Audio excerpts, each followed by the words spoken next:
Bismillahirrohmanirrohim. Assalamualaikum warahmatullahi wabarakatuh. Hai teman-teman, kami dari kelompok 5 yang beranggotakan saya Salsabil Naswa Alif dan rekan-rekan saya Sobari, Sri Sundea Hastuti dan Tia Sulistiani. Di sini kami akan menjelaskan tentang bentuk-bentuk dari perusahaan dengan mata kuliah Kewirausahaan Pendidikan dan dosen pengampu Ibu Nita Karmila MPD. Tanpa menunggu lebih lama, mari kita ke pembahasannya. Nah, sebelum masuk ke bentuk-bentuk dari perusahaan, di sini saya akan menjelaskan terlebih dahulu apa itu perusahaan. Jadi, perusahaan merupakan suatu bentuk badan usaha yang melakukan kegiatan secara tetap atau terus-menerus, yang bertujuan untuk memperoleh keuntungan atau laba dan diselenggarakan oleh perorangan atau badan usaha yang berbadan hukum maupun non-hukum dan didirikan dan berkedudukan di wilayah negara Republik Indonesia. Nah, berikutnya di sini ada unsur yang mendefinisikan perusahaan. Yang pertama ada bentuk usaha. Bentuk usaha di sini memiliki dua jenis. Yang pertama, bentuk badan usaha yang hukum dan yang kedua bentuk badan usaha non-hukum. Yang kedua dijalankan secara tetap atau terus-menerus yang bersifat sebagai mata pencaharian. Dan yang ketiga bertujuan untuk mencari keuntungan atau laba. Yang keempat didirikan dan dijalankan di wilayah negara Republik Indonesia. Dan yang terakhir milik perseorangan atau milik badan usaha. Perusahaan di sini secara umum terbagi menjadi dua, yaitu perusahaan perseorangan dan badan usaha.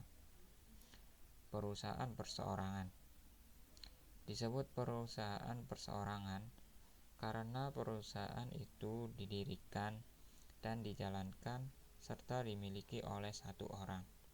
Jadi, orang ini yang mendirikan, memasukkan modal, menjalankan usaha, dan keuntungan serta kerugian yang dijalankan oleh perusahaan itu. Sedangkan badan usaha itu didirikan, dijalankan, dan dimiliki oleh lebih dari satu orang. Bisa jadi 3 orang, 5 orang, dan bahkan bisa dimiliki oleh 10 orang. Orang-orang ini yang memiliki perusahaan satu sama lain untuk menjalankan usaha satu sama lain. Jadi, dari luar mereka dianggap sebagai satu kesatuan, sebagai satu badan yang menjalankan usaha sehingga disebut badan usaha. Jenis badan usaha ada dua, yaitu badan usaha hukum dan badan usaha non-hukum. Badan usaha hukum untuk mencapai status badan hukumnya harus melalui pengesahan terlebih dahulu dari pemerintah, yaitu dari Kementerian Hukum dan HAM. Sedangkan kalau badan usaha non-hukum tidak perlu mendapat pengesahan. Terus, badan usaha hukum harta kekayaannya terpisah. Kalau badan usaha non-hukum, harta perusahaannya bersatu atau tidak terpisah dengan harta pribadi. Kemudian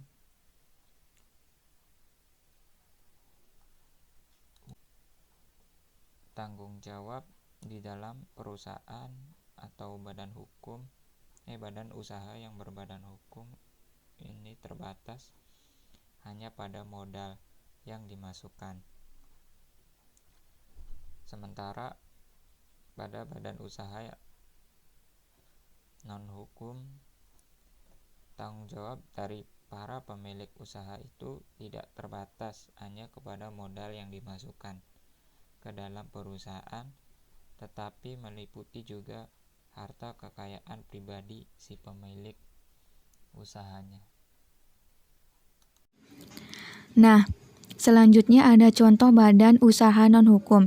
Terbagi menjadi dua. Yang pertama, CV atau persekutuan komanditer dan firma. Dari CV dan firma terbentuk persekutuan perdata. CV atau komanditer adalah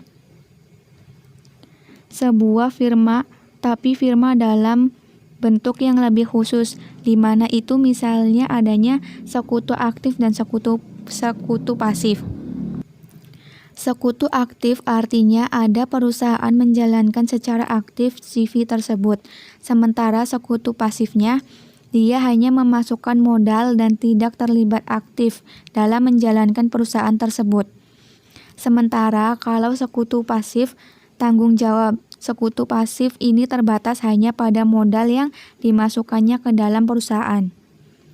Yang kedua, firma. Firma ini sebenarnya adalah persekutuan perdata juga, tapi persekutuan perdata dalam bentuk yang lebih khusus. Fokus usahanya terutama pemilik atau para sekutunya.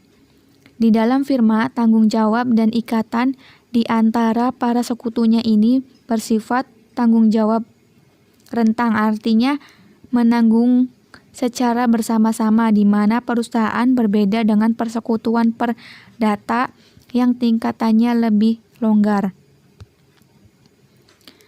Terus ada persekutuan perdata. Persekutuan perdata ini perjanjiannya bisa dibuat secara di bawah tangan, tapi kalau CV pada umumnya dibuat berdasarkan fakta notaris dan untuk badan usaha yang berbadan hukumnya sendiri. Seperti tadi sudah disebutkan, juga ada dua badan hukum milik negara dan badan hukum milik swasta. Masing-masing ada persero. Sementara yang milik swasta itu koperasi.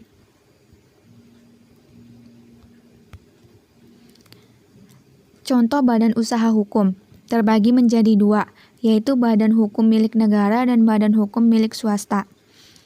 Contohnya, badan hukum milik negara yaitu ada 3. Yang pertama, Perjan, perusahaan jawatan. 2, Perum, perusahaan umum.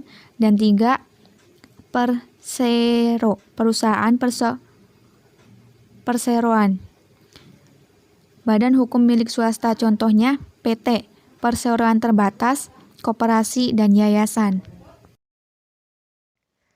Contoh perjan atau perusahaan jawatan. Perjan adalah bentuk badan usaha milik negara yang seluruh modalnya dimiliki oleh pemerintah. Perjan ini berorientasi pelayanan pada masyarakat, sehingga selalu merugi. Sekarang sudah tidak ada perusahaan BUMN yang menggunakan model perjan karena besarnya biaya untuk memelihara perjan-perjan tersebut. Sesuai dengan Undang-Undang Nomor 19 Tahun 2003 tentang BUMN. Contoh perjan yaitu PJAK atau Perusahaan Jawatan Kereta Api. Kini berganti menjadi PT KAI. Lalu ada contoh perum atau perusahaan umum. Yang pertama, Damri atau Jawatan Angkutan Motor Republik Indonesia yang dibentuk berdasarkan maklumat Kementerian Perhubungan Republik Indonesia dengan tugas utama menyelenggarakan angkutan penumpang dan barang jasa di atas jalan dengan menggunakan kendaraan bermotor. Yang kedua, Peruri atau Perusahaan Umum Percetakan Uang Republik Indonesia adalah badan usaha milik negara yang ditugasi untuk mencetak uang rupiah bagi Republik Indonesia. Yang ketiga, PPD atau Perusahaan Umum Pengangkutan Penumpang di Jakarta. Yang keempat, Perumnas atau Perusahaan Umum Pembangun Perumahan Nasional adalah badan usaha milik negara yang bergerak di bidang perumahan dan pemukiman. Dan yang kelima, Jamkrindo atau PT Jaminan Kredit Indonesia adalah sebuah perusahaan jaminan kredit di Indonesia. Perusahaan ini mengambil fokus bisnis penjaminan. Lalu ada contoh persero atau perusahaan perseroan. Di antaranya ada Angkasa Pura Airports, Bank BRI, PLN, Bions Construction, Pos Indonesia, Mandiri, Telkom Indonesia, Garuda Indonesia. Selanjutnya ada PT atau perseroan terbatas, koperasi, dan yayasan. Sekian penjelasan bentuk-bentuk perusahaan dari kelompok kami. Kurang lebihnya mohon maaf. Wassalamualaikum warahmatullahi wabarakatuh.